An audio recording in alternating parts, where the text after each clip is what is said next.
通知廚房。Yo， 大家好，我係通少，歡迎嚟到通知廚房。今日同大家分享點樣整京都肉排，個酸甜汁料已經令人勁開胃，再加埋軟滑多汁嘅豬扒，包你食到停唔到口啊！我用嘅係一啲急凍嘅豬扒，買咗返嚟之後將佢解好凍，洗乾淨，就用廚房紙將佢抹乾。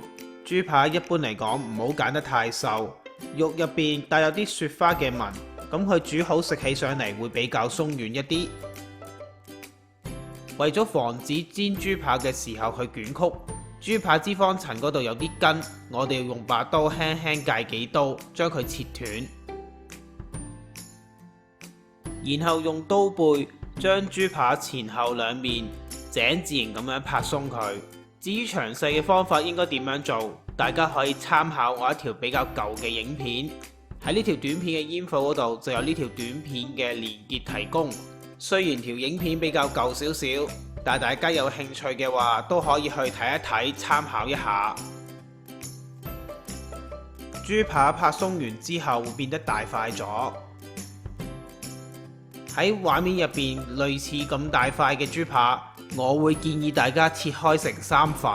細塊嘅豬扒比一大塊食起上嚟更加容易同冇咁論盡，而且佢點嘅汁嘅範圍亦都比較多。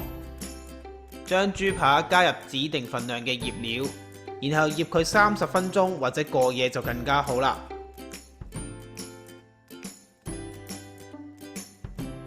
醬汁方面，我哋將指定份量嘅材料攪勻佢就基本上完成。記得攪勻之後都要自己試下味，因為有啲人中意甜啲，有啲人中意酸啲，咁你就要按照住自己嘅口味調教一下。由於我用咗鎮江醋，色澤會比較暗啞，冇咁紅，所以我會添加一啲甜紅椒粉落去，令到佢個色澤會變得紅潤一啲。當然你亦都可以用大紅浙醋，咁即使唔加甜紅椒粉，佢都會比較紅潤一啲。阿通少，我唔中意大紅啊，咁我可唔可以用正義浙醋啊？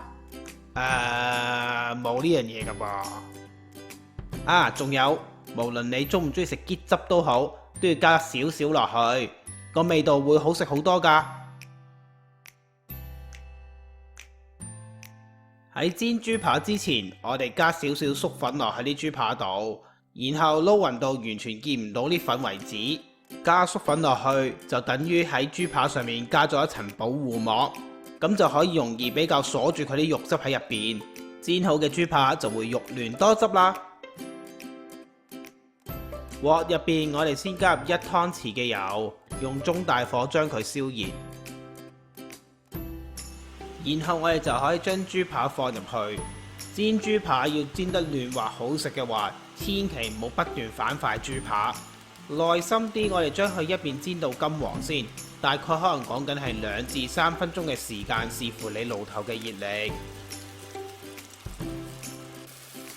一邊煎到金黃靚仔之後，咁我哋就反去另一面，用同樣嘅方法將佢耐心啲煎到另一面都金黃，都係講緊2至3分鐘嘅時間左右啦。如果你想佢兩面再香脆啲嘅話，咁你每面可以再煎多大概分零鐘左右。好多人煎豬扒就係過唔到自己嘅心理關口，成日以為個豬扒要煎到好熟先得，千祈唔好啊！因為煎好嘅豬扒入邊仲有餘熱，你煎到佢10成熟咁就過腦啦。最好都係煎到7至8成熟左右。點先知道係7至8成熟？你煎到4、5分鐘之後冇信心嘅話，咪攞一嚿出嚟切開睇下咯。如果肉入邊有少少微微粉紅色就得噶啦，唔好再煎落去啦。煎好嘅豬扒我哋就先拎起佢備用。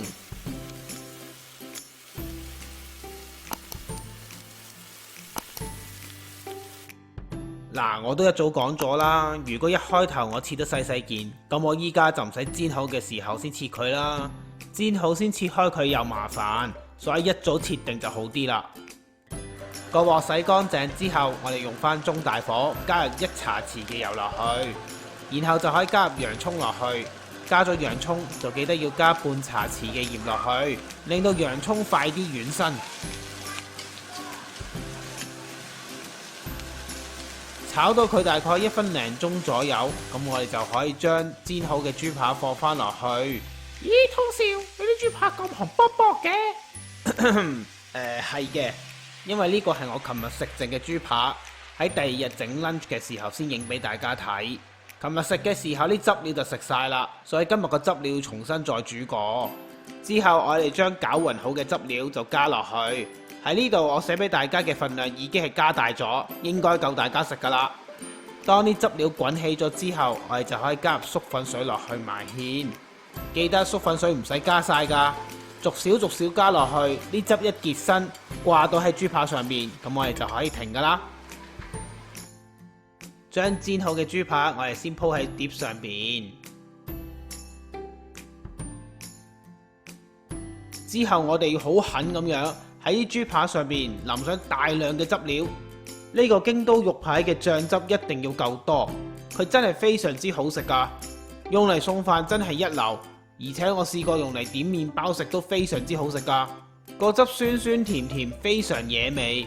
佢個味道實在太好，你食過一塊之後真係停唔到口噶。最後嘥多你30秒提你，食材嘅份量已經寫咗出嚟啦，睇唔切嘅話就喺上述嘅網址重溫。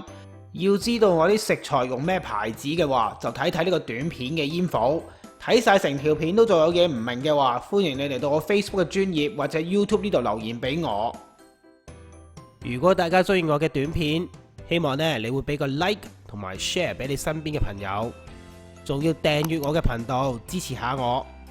訂閱完之後記得要撳埋隔離個鐘仔喎，咁樣你先會收到我最新嘅通知㗎。我哋下次再見啦，拜拜。